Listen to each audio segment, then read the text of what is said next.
주님께서 여러분과 함께 또한 사제의 영과 함께 루카가 전한 거룩한 복음입니다.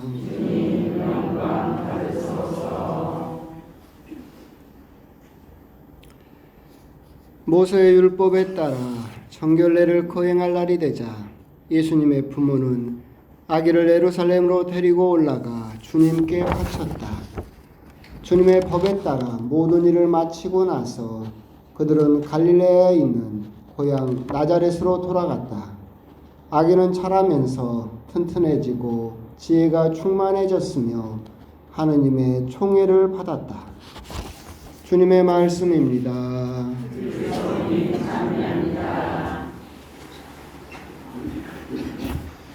참여하시고 벌써 12월 31일 한 해의 마무리 끝날인 것 같습니다.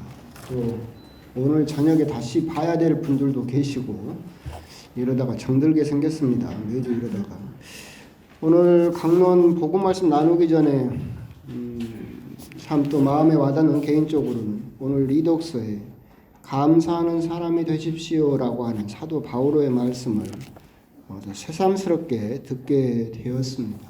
결국 신부로서 신앙을 가르치고 배우고 신앙생활을 하면서 결국 신앙이다라고 하는 것은 감사할 수 있는 것, 그것이 결국 신앙의 본질이지 않을까. 한 해를 마무리하시면서 또 새로운 한 해를 맞이하시면서 감사하는 사람이 되시면 어떨까라는 그런 짧은 말씀을 드리면서 오늘은 성가정 축일입니다. 한 해를 마무리하는 시점에 교회는 항상 성가정에 대해서 여러분들에게 가르치고 있고, 그 말은 다시 말하면 한 해 동안 내가 내 가정에 얼마나 예수님의 말씀에 따라서 또 성가정을 위해서 또 거룩한 가정이 되기 위해서 노력했었는가, 관심을 가졌는가에 대해서 한 해를 돌아보기를 원하는 것이고, 또 그로 인해서 앞으로 오는 새로운 한 해 역시도 사실 가장 궁극적으로 중요한 것은 내 가정, 내 가족이다라고 하는 것, 그런 부분에서 또 생각할 수 있고 다짐할 수 있도록 하기 위해서 항상 교회는 마지막 주일을 성가정 주일로 보내고 있다라고 생각을 하시면 되겠습니다.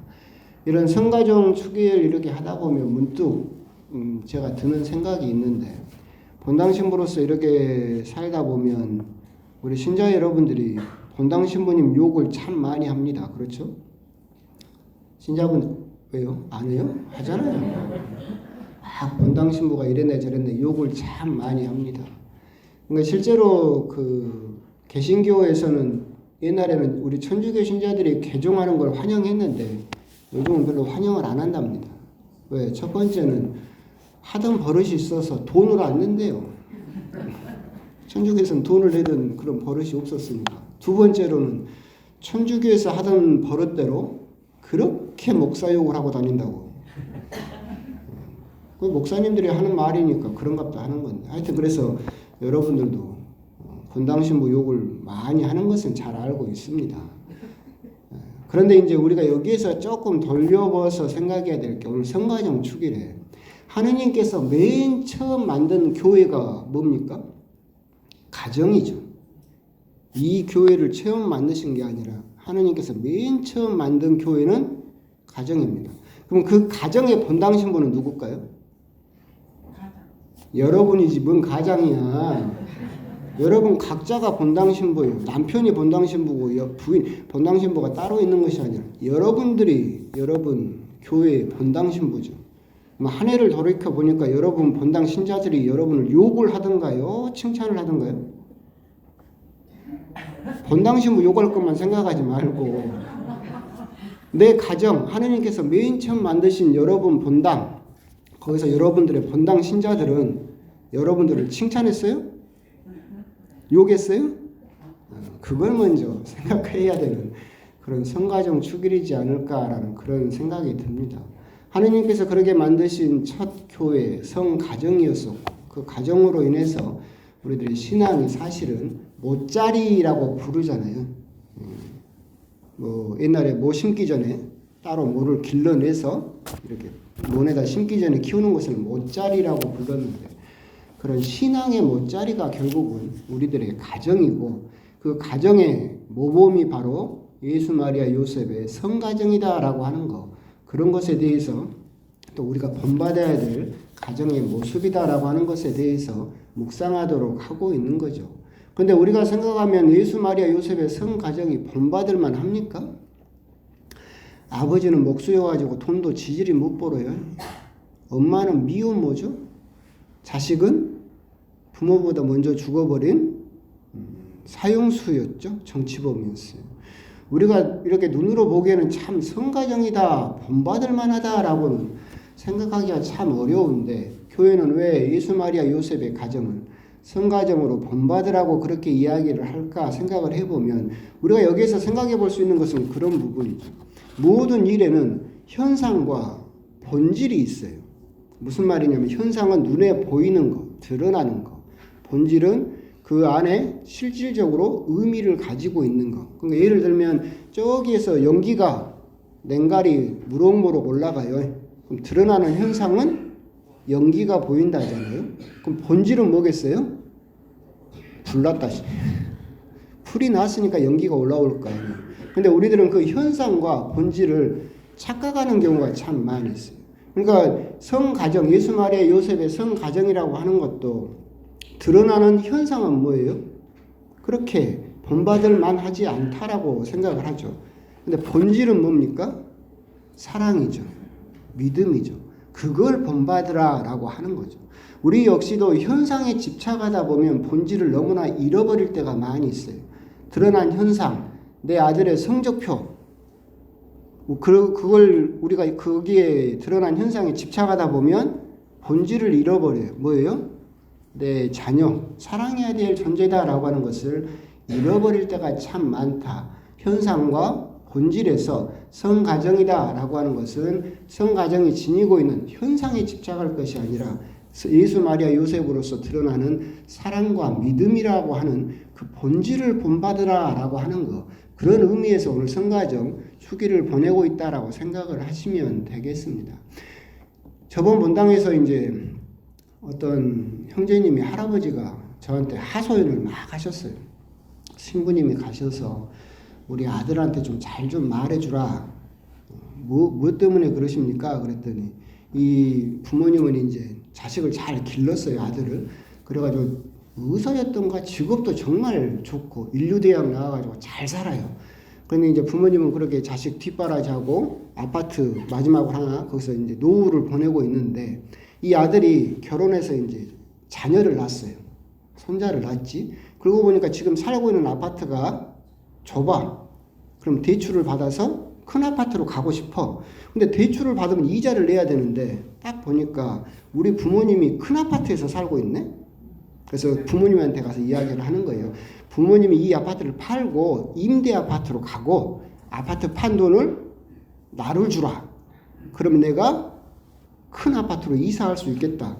부모님 입장에서 봤을 때는 가진 거라고는 이제 뭐밖에 없어요? 집밖에 없고 평생 산 것이 이 성당을 중심으로 해서 여기 있는데 좀 멀리 임대 아파트로 가고 판 돈을 자기 주라고. 그러니까 이제 나한테 와서 본당 신부님 아들한테 잘 이야기해서 좀 해결 좀 해주라고 그런 이야기를 하는데 물론 이제 여러 가지 그 뒤에 사정도 있긴 하지만 솔직히 냉정하게 생각을 해봅시다. 그 아들을 그렇게 키운 사람은 누굽니까? 부모님이죠. 학원 갈 시간하고 성당 갈 시간하고 맞부딪히면 그 아버지는 어디 가라겠습니까? 학원 가라겠죠. 그래서 좋은 대학 나오고 좋은 직장 얻고 그렇게 됐죠. 그 아들은 배운 게 그거예요.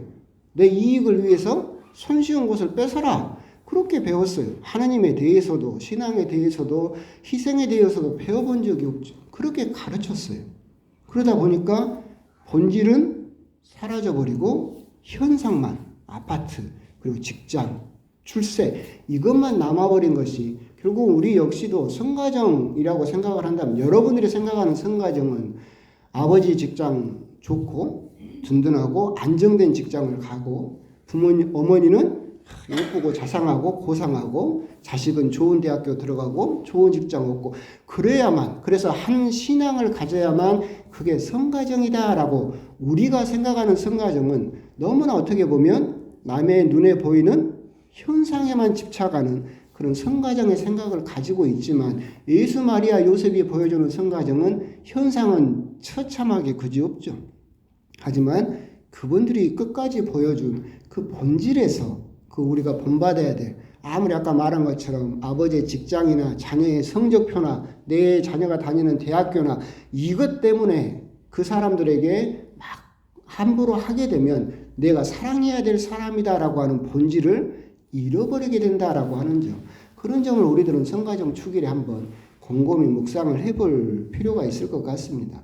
그러면서 저는 또 이제 얼마 전에 있었던 무고한 어린아이 순교자 축일에 드리던 말씀인데 또 재미있는 게 또 있어요. 뭐가 있느냐면 성탄 즈음 이때가 되면 베들레헴에가 우리 수도에서 운영하는 성가족 병원이 있거든요. 거기 산부인과에 그렇게 그 산모들이 와요. 베들레헴으로 성탄 즈음에. 왜? 거기서 날려고, 그죠? 좋은 시기에 좋은 장소, 예수님이 태어난 장소, 거기서 내 귀한 자녀를 출산하겠다. 조사를 해보니까 미국과 한국 부부가 제일 많대요. 우리나라 그 부부들이 거기 가서 제일 많이 아이를 베들레헴에서 출산을 한다라는 신문 기사를 봤는데 여러분도 한번 곰곰이 생각을 해보십시오. 거기에서 출산한 그 부모는 내가 낳은 아이가 베들레헴에서 예수님이 태어나신 자리에서 예수님이 태어나신 그 시간에 내가 이 자녀를 낳으면 이 내 자녀가 예수님처럼 자라기를 바랄까요? 아니죠. 솔직히 따져봅시다. 남의 집 자식이 예수님처럼 살면 우리들은 잘했다고 박수를 쳐주죠. 근데 내 자식이 예수님처럼 살면 여러분들은 환영할 수 있어요? 못 받아들이지. 그렇죠? 성탄 즈음에 예수님이 태어나신 베들레헴에까지 가서 아이를 낳는 그 부부는 절대 그 아이가 예수님을 닮기를 바라지는 않을 거예요. 그럼 거기 가서 왜 낳을까? 똑같은 거예요. 옛날에 그 유명한 절에 가서 부처 코 만지는 거하고 똑같은 거죠. 기복적인 거죠. 이 터 좋은 데서, 이 기 좋은 데서, 이 거룩한 곳에서 내 아이를 낳으면 내 아이가 복을 받아서 서울대도 가고 의사도 되고 판검사도 되고 그걸 바라기 때문에 세상에 베들레헴에까지 가서 아이를 낳는다. 결국은 우리 역시도 성가정이라고 이야기를 하지만 결국은 너무나 그런 기복적이고 현세적이고 그래 눈에 드러나는 현상에만 집착하는 그런 성가정만을 우리들이 생각하고 있는 것은 아닐까.